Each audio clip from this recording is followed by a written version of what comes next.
Depois, Jesus subiu a Jerusalém para uma festa dos judeus. Há em Jerusalém, perto da Porta das Ovelhas, um tanque que em aramaico é chamado Betesda, tendo 5 entradas em volta.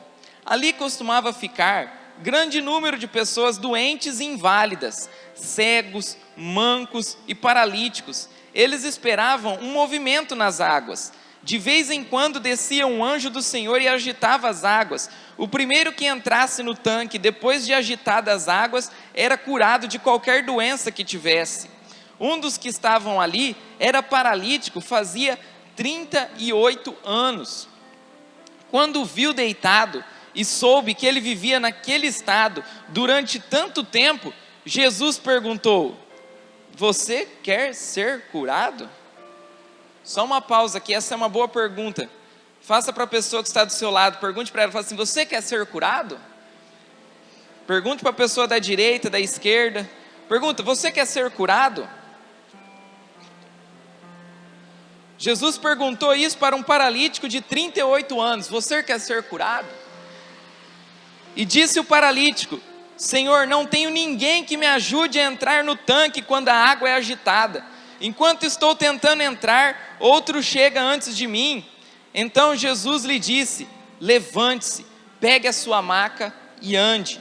E imediatamente o homem ficou curado, pegou a maca e começou a andar. E isso aconteceu num sábado. E por essa razão os judeus disseram ao homem que havia sido curado: hoje é sábado, não é lhe permitido carregar a maca. Mas ele respondeu: o homem que me curou disse: pegue a sua maca e ande. Então lhe perguntaram: quem é esse homem que lhe manda pegar a maca e andar? O homem que foi curado não tinha ideia de quem era ele, pois Jesus havia desaparecido no meio da multidão. Mais tarde encontrou Jesus no templo e disse: olhe, você está curado, não volte a pecar, para que algo pior não lhe aconteça. O homem foi e contou aos judeus que fora Jesus que tinha curado. E então os judeus passaram a perseguir Jesus, porque ele estava fazendo essas coisas no sábado. E disse-lhe Jesus: meu pai continua trabalhando até hoje, e eu também estou trabalhando. Por essa razão, os judeus ainda mais queriam matá-lo, pois não somente estava violando o sábado, mas estava até mesmo dizendo que Deus era o seu próprio pai, igualando-se a Deus. Amém? Esse texto é um texto muito conhecido, e é interessante a forma com que ele é narrado, porque muitas vezes algumas das situações que acontecem aqui parecem até um pouco óbvias. Por exemplo, você chegar perto de um paralítico de 38 anos, que está na beira de um tanque onde misticamente havia uma tradição de que de vez em quando, não se sabe de quanto em quanto tempo, um anjo descia, mexia as águas, e o primeiro que conseguisse entrar naquela água era curado.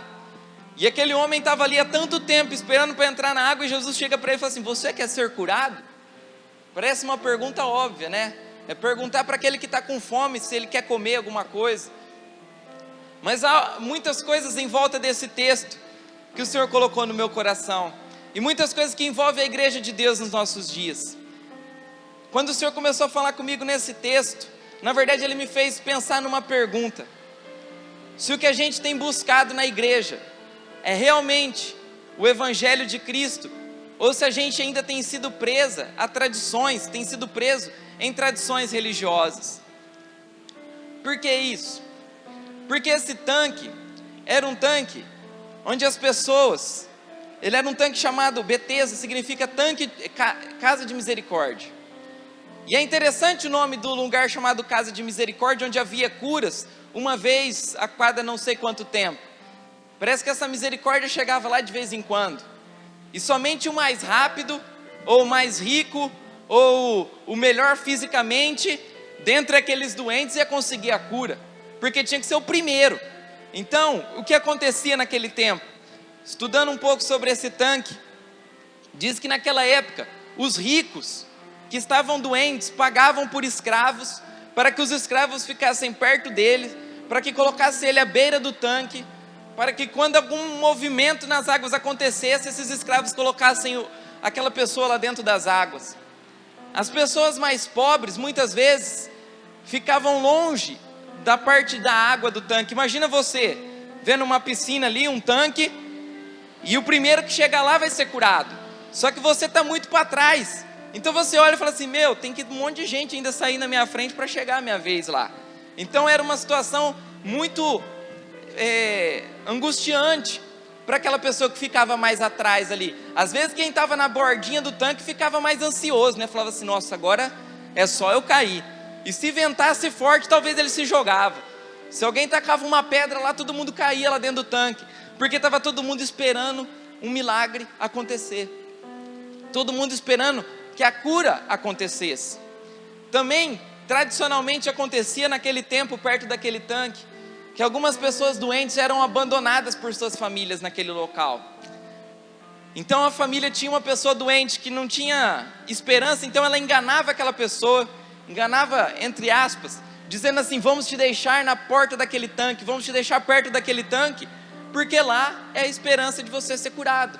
Então abandonavam os doentes lá.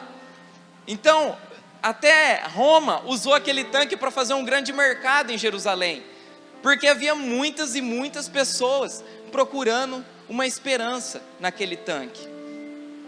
As pessoas estavam procurando uma forma de ser curada. As pessoas estavam esperando uma chance de suas vidas mudarem. E é mais ou menos que nem as pessoas que jogam na Mega Sena. Vai lá, o cara faz 6 números num monte, uma probabilidade minúscula dele ganhar, mas o cara vai lá e ele joga, porque há uma pequena chance dele ficar milionário com aquilo. E na verdade as pessoas daquela época que estavam perto daquele tanque também estavam vivendo com aquela mesma probabilidade muito pequena de que alguma coisa diferente pudesse acontecer e de que ela pudesse ser curada. O que acontece é que nós muitas vezes estamos vivendo como aquelas pessoas que estão na beira do tanque. Estamos lá esperando que dia que o milagre vai acontecer, que dia que a água vai balançar, que dia que o anjo vai mexer essa água, em que eu vou poder pular nela e ver o meu milagre, ver a minha cura. Que dia que alguma coisa diferente vai acontecer. Só que nós parece que estamos nos esquecendo que Jesus, Ele não veio para te dar nada, Ele já te deu tudo. E aquele homem estava ali há 38 anos, e uma coisa que me impressiona em Jesus é que Ele vai até Jerusalém, numa época de festa, e Ele vai até aquele lugar de pessoas doentes, de pessoas enfermas, de pessoas que a sociedade não estava olhando para aquelas pessoas, porque eram pessoas abandonadas, pessoas deixadas lá.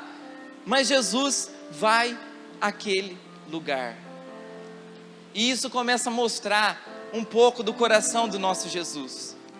O coração do nosso Jesus, diferentemente de muitos que buscam status, que buscam ibope, que querem estar no meio de grandes multidões, sendo aplaudidos, sendo elogiados. Quando a gente olha para o coração de Jesus, a gente vê um Jesus que ia aonde estavam pessoas que mais precisavam dele, embora aquelas pessoas não tivessem condições muitas vezes nem de glorificá-lo da forma que ele merece. Jesus ia nos lugares mais deprimentes, Jesus ia no meio de prostitutas. Certa vez Jesus foi à casa de um fariseu, e uma prostituta consegue invadir a casa, e unge os pés de Jesus, e os fariseus ficaram loucos com aquela cena, falando assim, se esse cara fosse profeta, ele sabia que essa mulher é pecadora. Mas Jesus disse, ela está fazendo algo que vai ficar marcado por toda a vida, porque eu cheguei aqui, você não me desse ósculo, você não me trataste com respeito, mas essa mulher tem chorado nos meus pés, tem ungido os meus pés, tem me adorado. Então Jesus muitas vezes desprezou os fariseus, os doutores da lei, as pessoas que a sociedade respeitava mais, e dava valor a pessoas pequenas, a pessoas fracas, a pessoas doentes. Ele olhava para o necessitado. E eu amo na palavra de Deus que ele diz que Deus escolheu as coisas loucas desse mundo para confundir as sábias. Deus escolheu aqueles que não são para confundir os que são.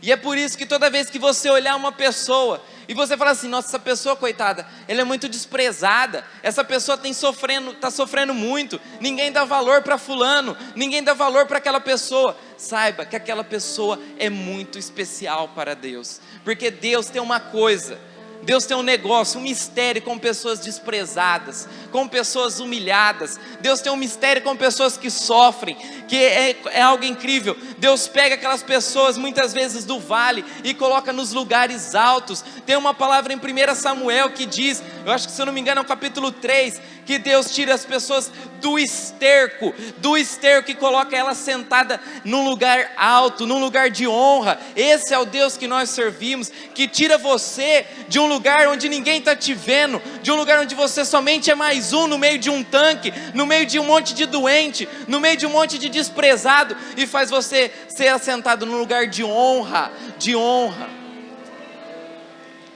Deus não se importou, Jesus não se importou que aquele homem talvez fosse um dos mais desprezados daquele lugar, porque se ele estava paralítico há 38 anos,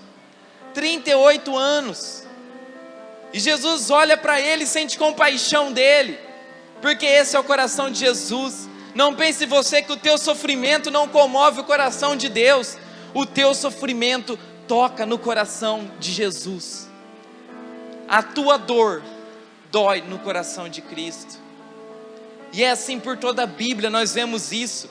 Quando Jesus se encontra com a viúva de Naim, ela não falou nada para Jesus, somente estava passando o cortejo na frente, e Jesus olhou para o coração daquela viúva, e se compadeceu do coração dela, e foi lá e tocou no esquife. Outra coisa que os doutores da lei e os fariseus falavam, isso não pode tocar em coisa morta. Jesus foi lá e tocou em coisa morta e transformou em coisa viva novamente. Deus transformou aquele defunto, aquele jovem moço morto, devolveu para a mãe dele vivo, porque Jesus se compadeceu do coração dela.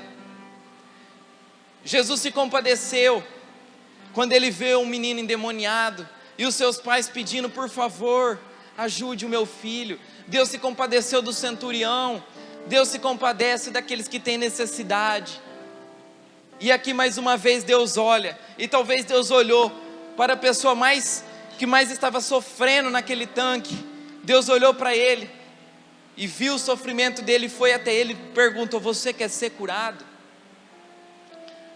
Só que o que acontece com ele é o que muitas vezes acontece conosco.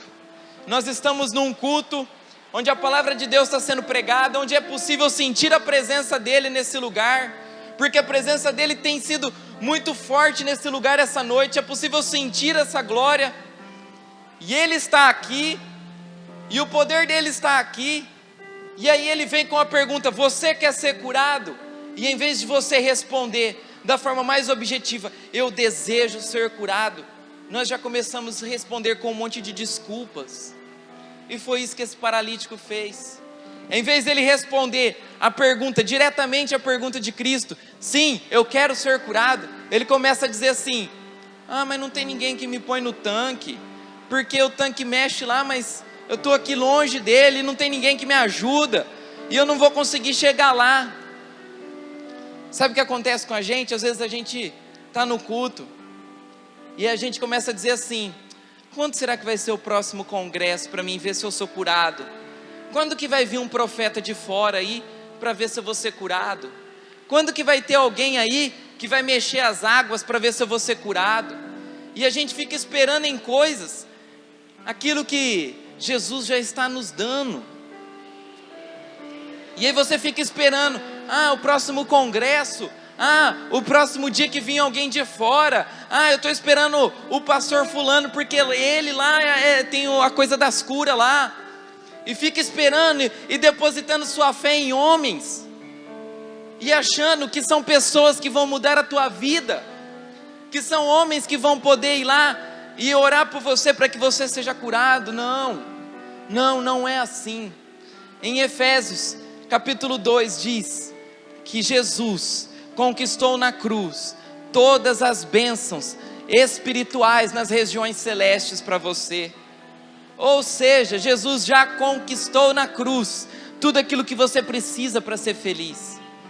Você não precisa que alguém ore, que alguém ponha a mão na sua cabeça. Você não precisa que alguém vá ao próximo congresso. Você não precisa ir em tal lugar para você ser curado. Você não precisa esperar que a água do tanque se mexa para ser curado. Jesus já te curou na cruz. Ele já te curou há muito e muito tempo atrás. E nós estamos esperando que alguma coisa, que uma explosão de luz aconteça, que alguma coisa diferente aconteça, para que a gente veja a nossa cura, para que a gente veja a nossa alegria, para que a gente veja a nossa transformação de vida. Mas o que tinha que acontecer, já aconteceu. Jesus foi pendurado no madeiro, Ele foi sepultado, mas ao terceiro dia Ele ressuscitou, e isso te dá todo o direito de você viver o melhor nessa terra. Mas porque estamos buscando de forma errada. Muitas vezes estamos na igreja e estamos dizendo como esse paralítico: faz 38 anos que eu estou buscando a cura, faz 38 anos que eu estou esperando que a água se mexa, faz 38 anos que eu estou esperando alguém me colocar no tanque. E Jesus olhou para ele e falou assim: cara, eu não vou te colocar no tanque. Jesus olhou para ele e disse assim: levanta-te, pega a tua maca e anda. O Jesus do amor, o Jesus da graça, o Jesus que não falou assim: ei, você, se arrependa dos seus pecados, suba uma escadaria, faça 10 orações do Pai Nosso e você será curado. Ele não falou isso. Ele falou assim: levanta-te, toma a tua maca e anda. Muitas vezes nós estamos nos escravizando por dogmas, por coisas religiosas, por sofismas. Estamos achando que as coisas vão acontecer depois que eu fizer tal coisa, depois que eu fizer outra coisa, depois que eu pagar tanto, depois que eu pagar o preço por tal coisa. Deixa eu te falar uma coisa: o preço já foi pago, e não foi por você, foi Jesus que pagou o preço por você. Você não tem que pagar mais nada. O sangue do Cordeiro pagou a tua cura, pagou a tua libertação, pagou a tua transformação. Isaías 53 diz: o castigo que nos traz a paz estava sobre ele, e pelas suas pisaduras eu fui sarado. Então eu creio nessa cura hoje, eu tomo posse dessa cura hoje, eu tomo posse dessa transformação de vida hoje. Você não tem que esperar até amanhã, você não tem que esperar o próximo congresso, o próximo pastor, você não tem que esperar nada. Você só tem que tomar posse daquilo que Jesus já conquistou por você. Há louvores que cantamos: tudo que Jesus conquistou na cruz é direito nosso, é nossa herança, isso é bíblico. Só que nós parece que ainda estamos como esse paralítico: eu estou esperando o mover das águas, eu estou esperando alguma coisa sobrenatural acontecer, estamos esperando algo místico acontecer, enquanto tudo já está em você. Quem aqui crê que o Senhor Jesus é todo poderoso, glorifica o Senhor, diga aleluia, glória a Deus.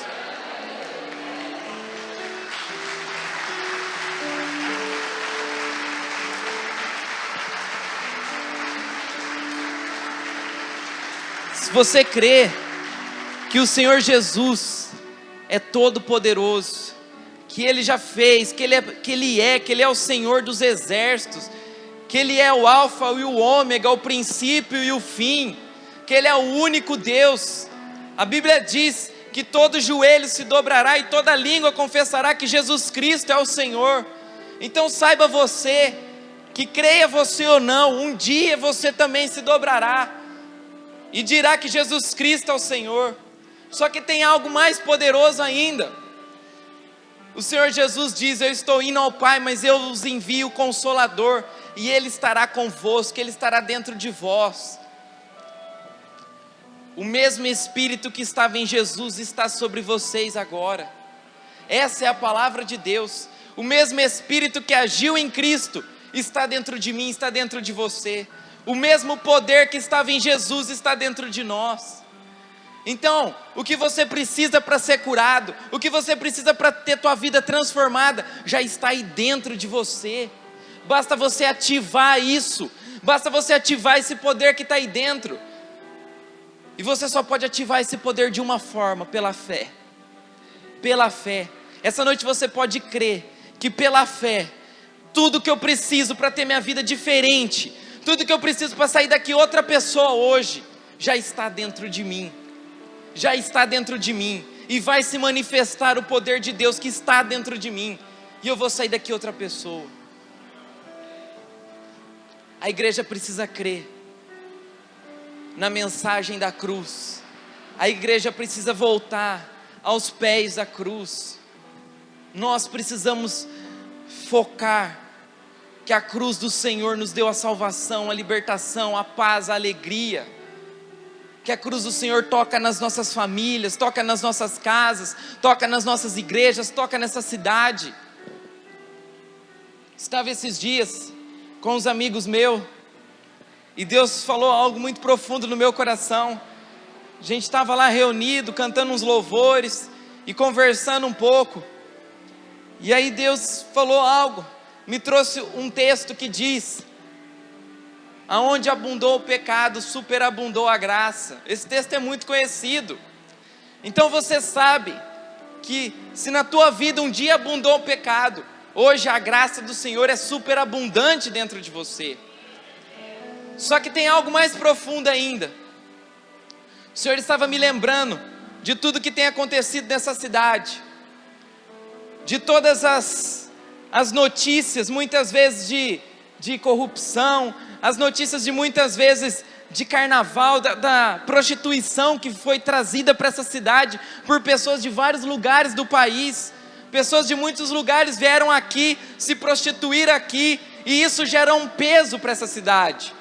A pastora já falou várias vezes sobre isso, gera um peso espiritual, porque pessoas de vários lugares vêm aqui cultuar o seu corpo, cultuar a Satanás, cultuar várias coisas, menos ao Senhor, o Deus vivo e poderoso.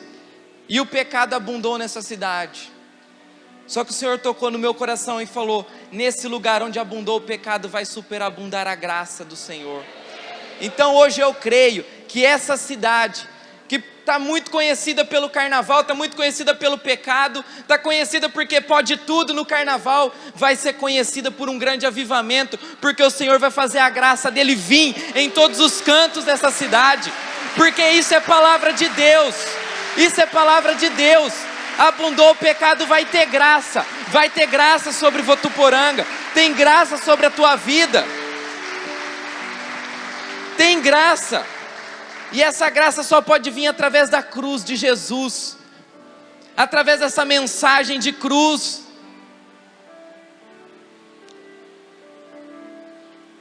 O Espírito Santo ungiu o povo dele. E hoje na escola dominical a gente falou um pouco lá no fundo com os adolescentes sobre isso, a unção, falamos um pouco sobre a unção. A Bíblia marca muito e fica claro que a unção só vem para um propósito específico. Ninguém é ungido por ser ungido, toda unção ela tem um propósito. Então o Senhor chegou para Samuel e falou assim: unja, vai até Davi e unja ele para ser rei sobre o meu povo. O Senhor chegou para Elias e falou assim: vai lá, unge Eliseu, profeta em teu lugar, para fazer uma obra. Então o Senhor, todos aqueles que o Senhor unge, Ele unge para fazer uma obra poderosa. E em Isaías 61, você não precisa abrir, eu só vou ler para você. Isaías capítulo 61. A palavra profética de Isaías, o qual o Senhor leu no templo, que se refere a Jesus Cristo, diz que o Espírito do Senhor Deus está sobre mim, porque o Senhor me ungiu, me deu autoridade. Ungir é dar autoridade, deu autoridade, me ungiu para um propósito, para pregar as boas novas aos quebrantados, e enviou-me a curar os quebrantados de coração, a proclamar a libertação aos cativos, e a pôr liberdade os algemados. Então se você se encontra em situações assim, saiba que o poder de Jesus Cristo é para te fazer isso, é para te dar liberdade, é para curar, é para transformar. Mas continua, apregoar o ano aceitável do Senhor, o dia da vingança do nosso Deus, a consolar todos os que choram. Se tuas lágrimas têm escorrido, saiba que Jesus está para consolar as tuas lágrimas. Se o teu sofrimento, Jesus está para consolar o teu sofrimento, porque Ele foi ungido para isso, e o Espírito Santo de Deus está sobre a sua vida para isso.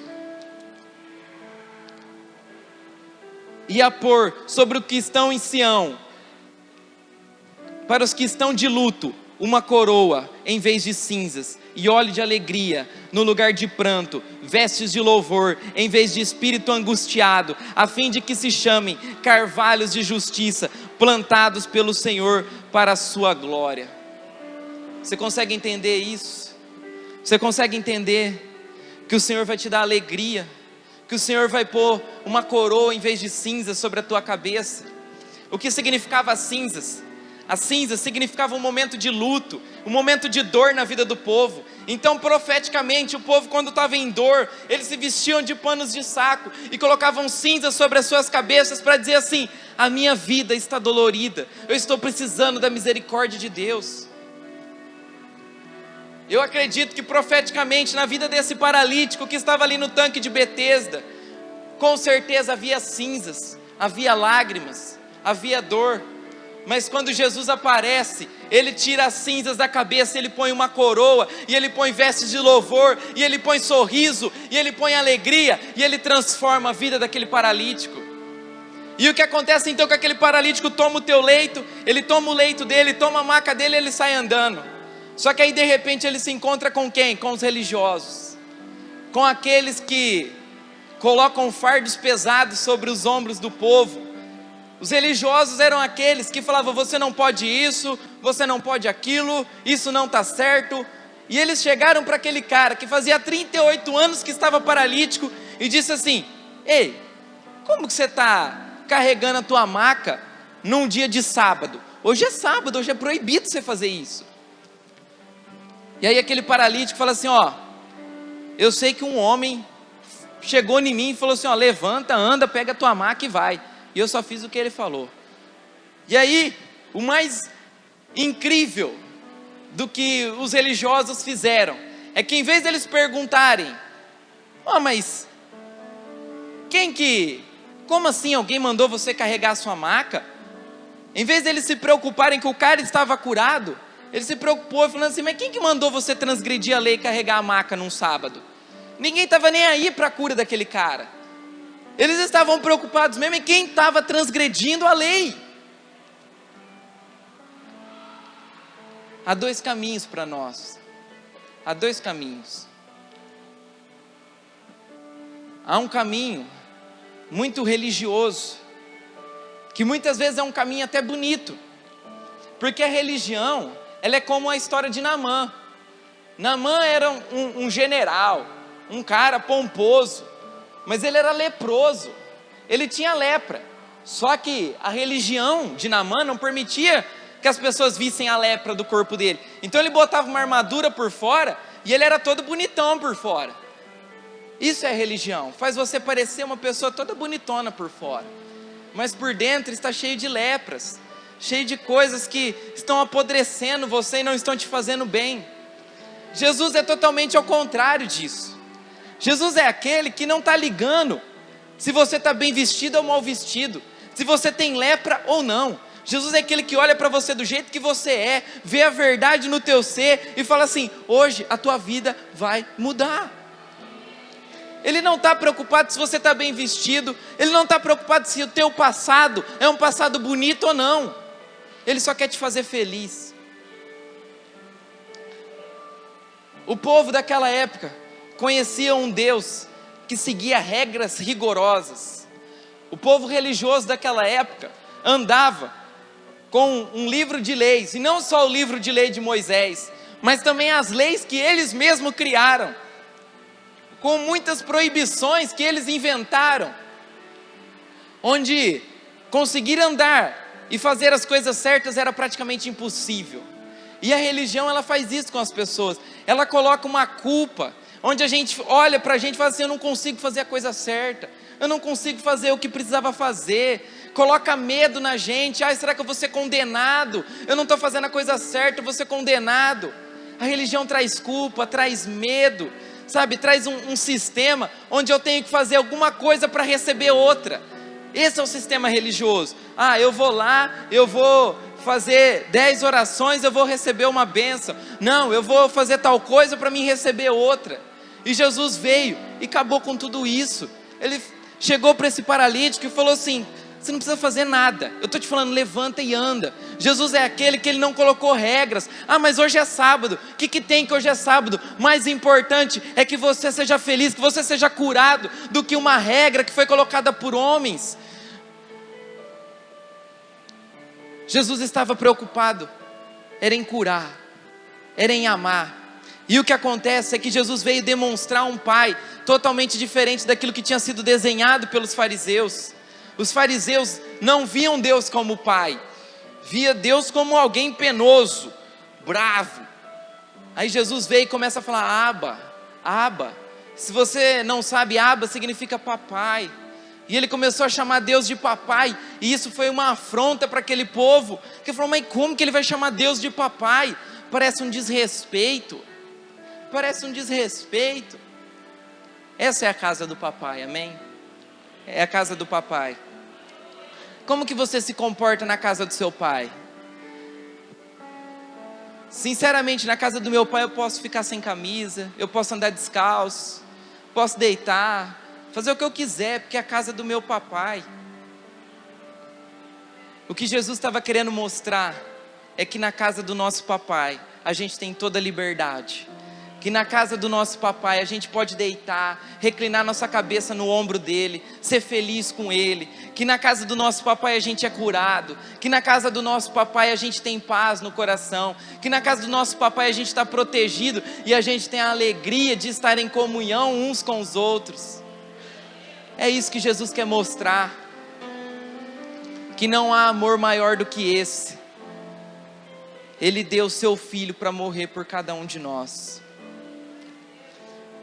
Por cada um de nós. E a Bíblia diz que antes que o mundo existisse, Efésios capítulo 1, antes que o mundo existisse, Deus já tinha preparado você, já tinha designado um propósito para a sua vida. Às vezes você pode falar assim: ah, eu fui um fruto do acaso para os homens, mas para Deus você é exatamente da forma que Ele pensava, da forma que Ele queria, que Ele sonhava. E se hoje você não está vivendo a plenitude da alegria que Deus tem para você, tome posse daquilo que Jesus já conquistou na cruz e viva o melhor de Deus, porque Ele sonhou com você, Ele te preparou. Antes que você estivesse no ventre, você já era uma pessoa sonhada para um propósito específico nessa terra, e Deus quer fazer acontecer na sua vida.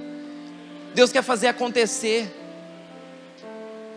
Deus quer fazer acontecer a obra dele na sua vida. Eu quero que você feche os seus olhos. Feche os seus olhos.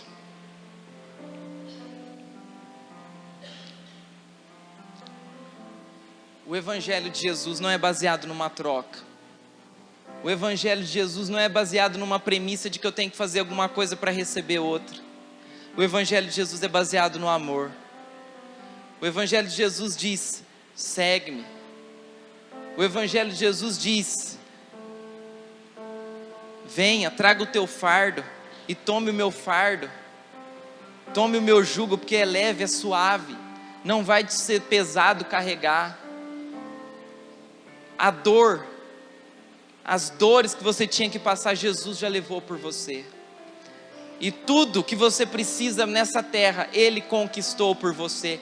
Não tem mais nada que Jesus precise fazer. Ele já fez todas as coisas por você. Eu quero que você medite um pouco, alguns segundos na sua vida atual. Eu quero que você pense na que forma de vida você tem levado. Que você reflita agora: será que eu estou vivendo a plenitude daquilo que Jesus conquistou para mim? Ou será que eu ainda estou esperando um mover de águas? Ou será que eu ainda estou esperando que alguém me jogue dentro de um tanque? Será que eu ainda estou esperando que alguém faça alguma coisa por mim? Ou será que eu já realmente posso viver aquilo que Jesus já conquistou para a minha vida? Olhe para você, o que você está precisando essa noite? É uma cura física? é uma restauração. Talvez você está dizendo assim essa noite: eu estou me sentindo cansado, estou me sentindo muito cansado, o fardo está muito pesado para carregar, está muito pesado, está penoso, está difícil de carregar. Jesus diz: vinde a mim, porque eu vos aliviarei. Talvez essa noite você esteja com um problema físico. Saiba que Ele levou na cruz do Calvário as nossas dores e as nossas enfermidades. E o castigo que nos traz a paz estava sobre Ele, e pelas suas pisaduras eu fui sarado. E sabe o que é mais bonito de tudo isso? Em Isaías 53, ainda o último versículo diz que Ele verá o fruto do seu penoso trabalho e se alegrará. Sabe qual é o fruto do penoso trabalho de Jesus? É você. Você é o fruto do penoso trabalho de Jesus. Ele teve todo o trabalho que Ele teve para que você fosse salvo, para que você tivesse a vida eterna, para que você tivesse cura. E nós, como igreja do Senhor, a gente tem que mostrar lá fora que a nossa vida hoje é uma vida sarada, que a nossa vida hoje é uma vida transformada, que independente das circunstâncias, dos problemas, das dificuldades que têm se levantado, Jesus Cristo é maior do que todas as coisas, e eu continuo tendo a paz que excede todo entendimento nele. Que independente do que aconteça, eu tenho a minha fé firmada nele, e eu continuo sorrindo, porque eu sei que o meu Redentor vive. Eu sei que Ele vive, eu sei que eu sirvo a um Deus vivo. E como diz a palavra do Senhor, quem é como nosso Deus, o Deus eterno, o Criador? Ele tem um lugar de descanso para a sua vida. Você está dizendo: eu estou cansado. Eu tenho um lugar de descanso para você. Eu tenho um lugar de paz para você. Eu tenho um lugar de cura. Eu tenho um lugar para te falar: levanta e toma o teu leito e sai andando. Porque Deus não te criou para ficar paralítico. Deus te criou para correr. Deus te criou para voar. Deus te criou para fazer a obra dEle. Não importa o que você esteja passando, essa noite você pode tomar posse. Tome posse do poder que já está aí dentro, pelo Espírito Santo de Deus. O Espírito Santo de Deus, Ele te dará o entendimento, e Ele te fará entender, e viver, e crescer, e ter os milagres que você precisa. Com seus olhos fechados, eu quero que você se coloque de pé. Mas não se coloque de pé de qualquer jeito. Eu quero que você acredite, levante acreditando que hoje é o dia do seu milagre. Que você não precisa esperar o próximo, não sei o que, o próximo congresso, o próximo isso. Que hoje é o dia de você sair daqui transformado e curado. Hoje é o dia, não é amanhã, não é depois, é hoje. E não é porque eu estou pregando, porque eu não sou nada, eu não sou ninguém, quem sou eu? Mas a palavra de Deus tem todo o poder. Tem todo o poder, é pela palavra do Senhor que tem todo o poder. Essa palavra vai destravar a tua vida essa noite. Essa palavra vai mudar a sua vida essa noite. Você vai entender que você é um fruto do amor de Deus, que você é fruto do penoso trabalho de Deus, o qual Deus olha e se alegra em você. Quero chamar o pessoal do louvor para ir tomando seus lugares, e você com seus olhos fechados, que você tome posse, comece a tomar posse do seu milagre essa noite, comece a tomar posse daquilo que Jesus já fez por você, comece a tomar posse da bênção do Senhor essa noite. Sabe, eu não gosto da ideia de pessoas virem ao culto e falar assim: você veio hoje, essa noite, para quê? Eu vim para receber a minha bênção. Eu não gosto muito dessa frase, nem dessa ideia. Eu gosto da ideia de falar: para que você veio aqui essa noite? Eu vim para adorar o Senhor, porque Ele já fez os milagres, Ele já me deu as bênçãos que eu precisava. Sabe, muitas vezes a gente fala assim: eu estou vindo para o culto buscar minha bênção. Tem até música que fala disso. Estou indo buscar minha bênção e não sei o quê. Mas eu acho que quem escreveu essas músicas não leu a Bíblia, porque na Bíblia está escrito que as bênçãos correm atrás de você, e não você que vem correr atrás de bênção. Cara, você pode sair correndo aí, a bênção vai te alcançar de qualquer jeito. Você pode se esconder, ela vai te achar, porque ela é teu direito em Jesus Cristo. Porque o Senhor já te deu todas as bênçãos nas regiões espirituais, nas regiões celestiais.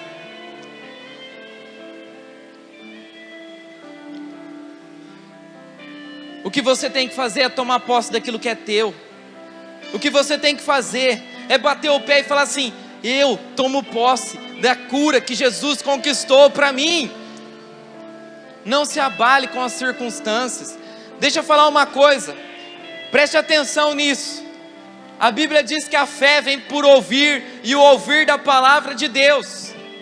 Da mesma forma vem a incredulidade, vem por ouvir, mas não ouvir a palavra de Deus, mas por ouvir as circunstâncias, por ouvir as dores, por ouvir as lágrimas, por ouvir pessoas que dizem: você não vai conseguir, isso não vai dar certo, isso não é para você, você nunca vai ser curado, não tem chance, nunca vai dar. De ouvir essas vozes nasce a incredulidade, mas de ouvir a palavra de Deus nasce a fé, e a fé move montanhas, e a fé move todas as coisas, e a fé, todas as coisas são possíveis.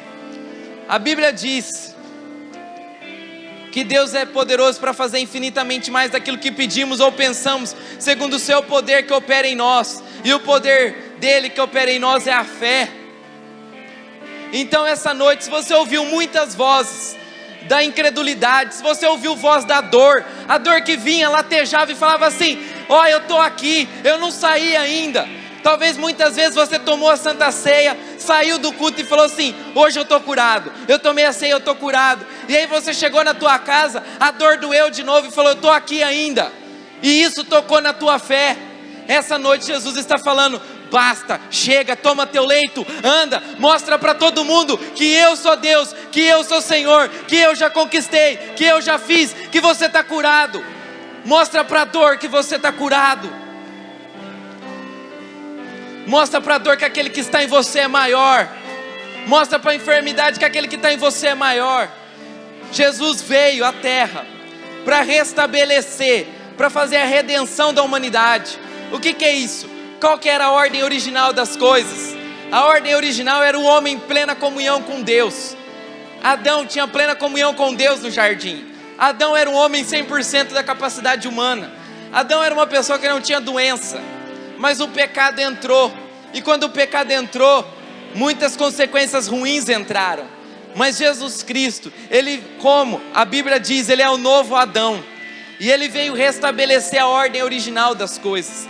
Quando Jesus Cristo diz para a tempestade: aquieta-te, quando Ele manda os ventos pararem, quando Ele manda o mar se acalmar, isso é a ordem original das coisas. Porque Deus disse para Adão: você vai ter autoridade sobre todas essas coisas. Você vai subjugar todas essas coisas. O que eu estou querendo te dizer? Jesus veio restabelecer a normalidade das coisas. E a normalidade das coisas é que você tem um corpo sarado. A normalidade das coisas é que você tem alegria no teu ser. A normalidade das coisas é que todas as coisas estejam debaixo da sua autoridade, no nome de Jesus Cristo. Porque a palavra dele diz que ele te constituiu como rei e sacerdote. E rei é por causa da autoridade que ele te dá no nome dele. Então agora, nessa hora, o pessoal do louvor vai ministrar, e você vai usar de toda a autoridade que Deus já te deu. Não espere que alguém venha, ponha a mão sobre você, e isso, para que as coisas aconteçam. Jesus já te deu toda a autoridade, no nome dele. Então você vai usar essa autoridade, e você vai orar e vai dizer assim: Senhor, em nome de Jesus Cristo, essa circunstância muda hoje, muda agora, pelo teu nome, pela tua palavra. Se a tua palavra é fiel, se a tua palavra é verdadeira, eu quero essa vitória hoje, porque eu creio que ela é verdadeira e que a vitória virá nessa noite, pelo poder de Jesus Cristo. Manifeste o poder de Jesus Cristo. Não é para amanhã, é para hoje. A Bíblia diz: aquele que crê em mim, rios de água viva fluirão. Então deixa o rio fluir de você, Deixa o rio fluir de você. Deixa o rio de água viva fluir de você. Deixa fluir, deixa fluir, deixa fluir a adoração. Deixa fluir o rio, deixa fluir o poder, deixa fluir a glória de Jesus. Flua, Senhor, flua, Jesus, flua o poder, flua o Espírito Santo nesse lugar. Flua toda a glória do Senhor nesse lugar. Flua o sangue do poder. Chora manasere canta la manas. Remanai esture canta la manasere canta na manas. Rios de água viva fluirão do seu interior. Não é só do meu, não é só do ministério de louvor, não é só da pastora, é de toda a igreja. Rios de água viva fluirão. Então deixa as águas vivas subirem nesse lugar. Deixa as águas vivas subirem nesse lugar. Deixa a água viva fluir nesse lugar. Deixa a água subir. Adore ao Senhor. Ezequiel diz que havia um rio, e esse rio ia subindo, e esse rio ia subindo, até a ponto dele não conseguir, dele perder os pés, dele só ter uma possibilidade, que era nadar. Esse rio vai subir essa noite nesse lugar. Esse rio vai subir, porque você é o manancial dele. Não importa que você esteja no deserto, porque a palavra diz que ele lhe faz um manancial no deserto. Então não importa que tipo de vida você está levando, deixa o rio fluir, e a cura vai se manifestar no nosso meio essa noite, em nome de Jesus Cristo. Adore ao Senhor, ore ao Senhor.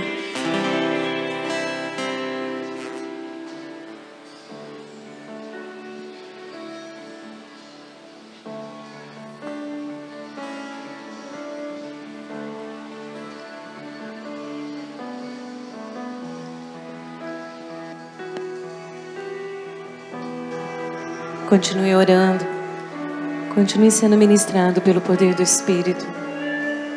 A palavra já repousa sobre nós. Há uma autoridade profética sobre a sua vida. No poder dessa palavra, receba a cura.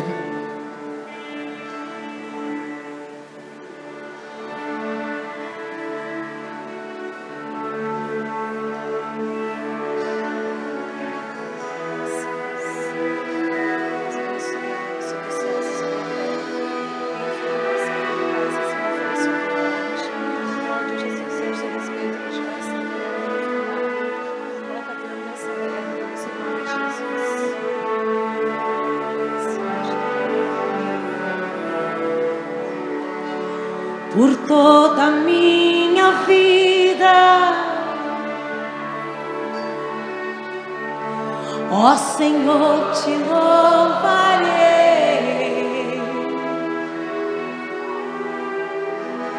pois teu fôlego é a minha vida,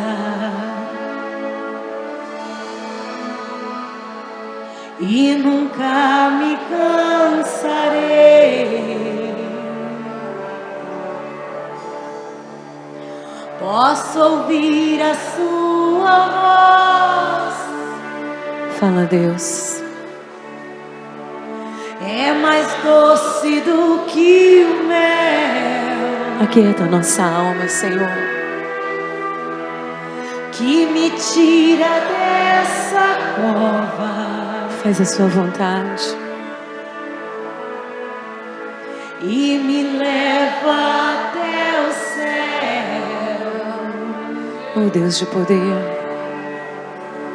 já vi fogo e terremoto, momentos difíceis, vento forte que passou, já vivi tantos perigos, mas tua voz me acalmou. É meu Deus que já falou essa noite neste lugar, meu amado. Tu dás ordem às estrelas, todo poder, toda autoridade, e ao mar seus limites. Oh Deus de graça e de misericórdia, eu me sinto tão protege o teu povo, oh Deus, o povo que anseia pela tua presença. no teu colo, ó Altíssimo. Declare agora com toda autoridade. Não há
Tem momentos que são muito difíceis de passar.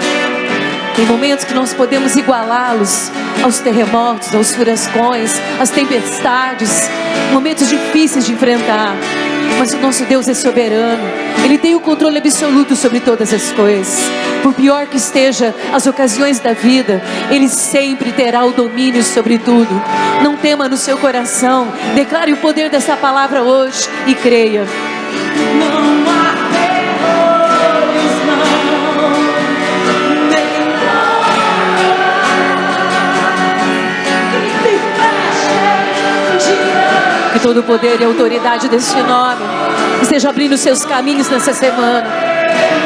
Que todos os seus caminhos sejam abençoados.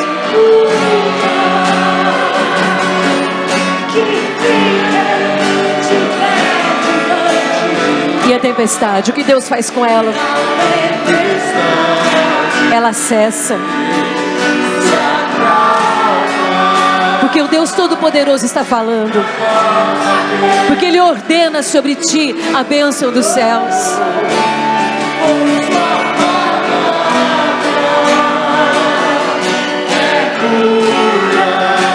Proteção.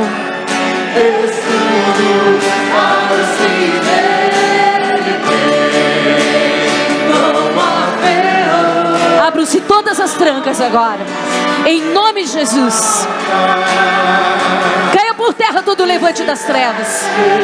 Diante da tua voz, e não há doença, nem cura,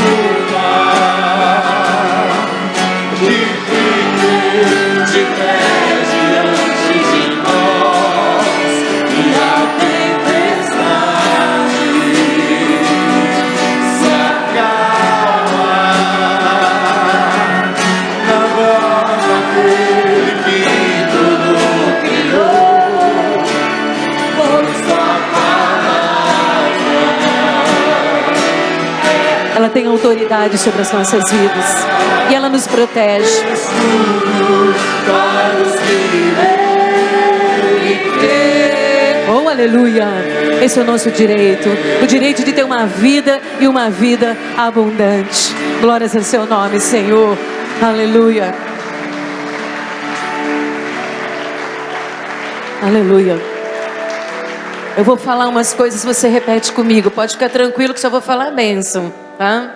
Diga assim: eu hoje tomo posse da minha vitória e eu creio e declaro que eu terei uma semana abençoada em nome de Jesus Cristo. Pode aplaudir o Senhor. Que a graça do Senhor Jesus, que o amor de Deus Pai, que a doce comunhão do Espírito seja sobre todos nós. Que essa palavra profética seja rema para a sua semana, em nome de Jesus Cristo. Amém. Dá um abraço ao seu irmão e fala assim: como foi bom te ver hoje?